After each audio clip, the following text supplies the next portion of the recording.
Si tu apportes des modifications majeures à ton site Web, tout particulièrement si ces modifications-là, c'est de supprimer des pages, changer leur adresse ou les remplacer par des nouvelles pages, tu devrais à ce moment-là configurer des redirections sur ton site Web de manière à ce que quand Google envoie des internautes sur ton site Web vers les pages qui n'existent plus, que ton site Web les redirige vers la page de remplacement ou vers une page avec un contenu similaire ou tout simplement vers la page d'accueil.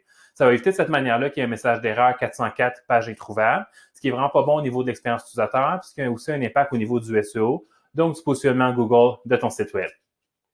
Mon nom est David Quintal, et puis aujourd'hui, je vais te montrer comment configurer facilement des redirections sur un site WordPress.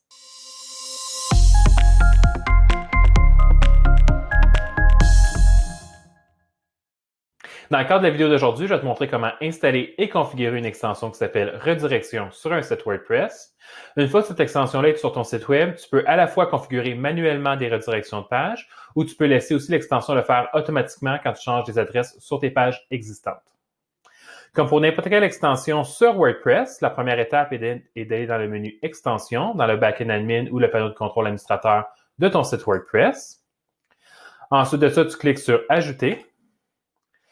Dans la barre de recherche, tu tapes le mot Redirection. Il y a plusieurs extensions sur WordPress qui font ça. Celle que je te montre aujourd'hui, c'est la première dans la liste, qui s'appelle tout simplement Redirection par l'auteur John Godley. Tu cliques sur Installer maintenant. Une fois que l'extension est installée sur ton site Web, tu cliques sur Activer. Puis une fois que tu as cliqué sur Activer, tu as un nouveau panneau de contrôle dans ton Backend Admin. Tu vas ici dans le menu Outils et puis tu cliques sur Redirection. Si jamais en arrivant sur cette page-là, toutes les écritures sont en anglais, ça c'est parce que ton site est probablement configuré en français qui n'est pas français tout court. Sur WordPress, on peut configurer le site web en plusieurs langues. Puis, pour chaque langue, il y a plusieurs variantes. Comme par exemple, il y a le français tout court qui est le français de France. Il y a français Canada, puis il y a des français pour d'autres pays aussi. Donc, si tu es au Québec, puis ton site web est configuré français Canada, va dans le menu Réglages et puis modifie la langue pour français tout court, au moins le temps de configurer cette extension-là si tu ne comprends pas bien l'anglais. Donc, si sur le premier écran, on n'a rien à faire, sauf cliquer le bouton « Démarrer la configuration ».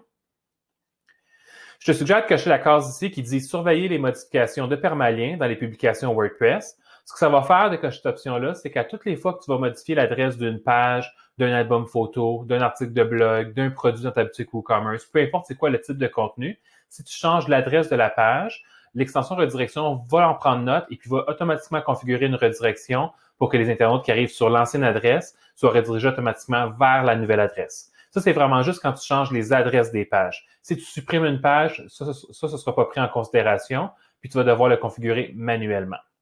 Donc, on coche « Surveiller les modifications de permalien dans les publications WordPress ». Et puis, si tu le désires, tu peux cocher « Garder un journal de toutes les redirections et erreurs 404 ». Par contre, petite mise en garde ici, si tu coches cette option-là, ça peut devenir, si ton site a beaucoup de trafic, surtout s'il y a beaucoup de trafic sur ton site web qui tombe sur des pages qui sont redirigées ou qui tombent sur des pages d'erreurs 404 non introuvables, à ce moment-là, ça va faire grossir la base de données de WordPress très rapidement. Puis une grosse base de données sur un site WordPress, ça peut impacter les performances du site.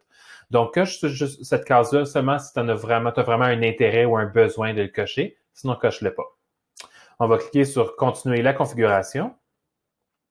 Tu lui laisses faire son petit test. S'il te confirme que le REST API est à bon, avec l'indication verte, on est correct. On continue en cliquant sur « Terminer la configuration ». On clique sur « Terminer ». Et puis, c'est pas dans tous les cas que tu vas avoir cette page-là ici. Ça va dépendre de ton site web. Si tu vois cette page-là, essentiellement, ce que c'est que WordPress tient un registre d'adresses, de pages et d'articles qui ont été changés d'adresse. Et puis, l'extension redirection peut consulter cette base de données-là et l'intégrer à sa propre base de données de redirection automatique. Donc, je te suggère, dans la majorité des cas, c'est une bonne idée de le cocher. C'est probablement pour ça que l'option est cochée par défaut. Donc, je te suggère de le cocher et puis de cliquer ensuite ça sur « Continuer ». Donc, ça nous amène directement dans l'extension pour pouvoir configurer manuellement nos redirections si on a des redirections manuelles à configurer. Si tu veux retrouver cet écran-là plus tard, c'est dans le menu « Outils » et « Redirection ». Donc, le même endroit qu'on a été pour faire la configuration. Donc, ajouter une redirection manuelle, c'est très facile. Tu vas vouloir ajouter une redirection manuelle dans le cas où tu supprimes une page web, puis tu veux rediriger vers une autre page comme la page d'accueil ou une page de remplacement. L'idéal, c'est vraiment de rediriger vers une page de remplacement qui parle du même sujet. De cette manière-là, la réputation que la page initiale avait avec Google au niveau de son positionnement Google va être transférée vers la nouvelle page. Donc, la nouvelle page partira pas de zéro au niveau de son pointage ou de son positionnement Google. Elle va récupérer, si on veut, les pointages de la page d'origine. Mais tu veux faire ça seulement dans le cas où le sujet de la page initiale puis le sujet de la page de remplacement, c'est la même chose. Si la page initiale, tu la supprimes complètement ou tu la désactives ou tu la mets en brouillon, à ce moment-là, tu es mieux de rediriger vers la page d'accueil ou vers une page de section. Comme par exemple, si tu as supprimé une page de service, tu pourrais choisir de rediriger vers ta page service qui énumère ta liste de services de tes autres services, finalement, dont tu n'as pas supprimé les pages ou mis les pages en brouillon. Donc, pour ajouter une redirection manuelle, tu cliques sur le bouton en haut « Ajouter une redirection ». Tu tapes l'adresse de la page en question, tout ce qui vient après le .com. Donc, je vais donner un exemple. Par exemple, j'aurais un ancien site web avec une page à propos qui serait, mettons, numérotée comme ça, par exemple. On rajoute toujours une barre oblique à la fin. Puis, ce qu'on fait, c'est qu'on vient dans les options au bout, parce que ça dit option d'URL regex. On clique la petite flèche, puis on coche « Ignorer la barre oblique ». Ce que ça fait quand on coche cette option-là, c'est que si l'internaute arrive sur une page web avec l'adresse /55 /à propos ou arrive sur une page de ton site web qui est /55 à propos, puis c'est tout, sans la barre oblique à la fin, l'extension de redirection va prendre en compte les deux manières d'écrire l'adresse, avec et sans la barre oblique à la fin, puis va rediriger vers ta page de remplacement. Donc, c'est vraiment l'option qui est mieux de mettre la barre oblique puis de cocher l'option « Ignorer ». Comme ça, les deux sont pris en compte. Pour les paramètres de la requête, tu peux laisser telle quelle l'option par défaut.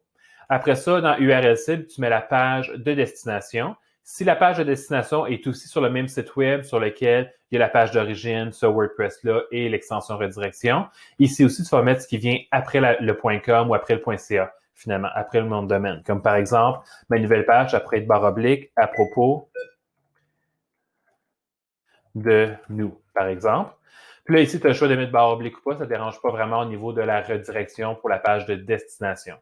Si jamais ta page que tu as changé d'adresse ou que tu as supprimée devait rediriger vers la page sur un autre site web, mais là, à ce moment-là, pour URL cible, tu vas mettre l'adresse au complet. Donc, https, www, le nom de domaine, .com, / et puis tout le reste aussi. Finalement, l'adresse au complet pour se rendre vers l'autre site web. Une fois que tu as fait ça, ce que tu peux faire, c'est tu peux plutôt classer tes redirections dans des groupes.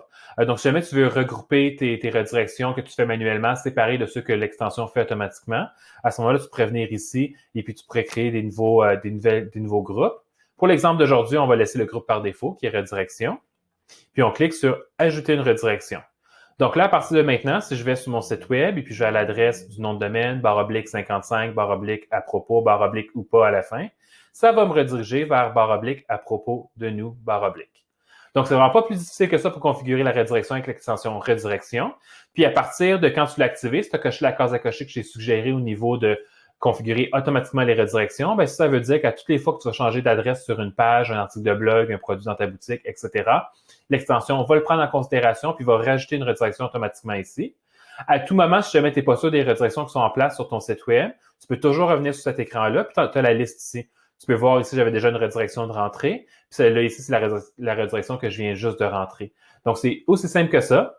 Si jamais tu aimerais avoir d'autres informations par rapport à la gestion de ton site WordPress, je t'invite à voir les autres vidéos que j'ai faites sur la chaîne YouTube de Winovio. Tu peux aussi aller sur le blog de Winovio. Mon équipe et moi, on a fait beaucoup d'articles de blog au niveau de tout ce que tu peux faire sur un site WordPress. À bientôt!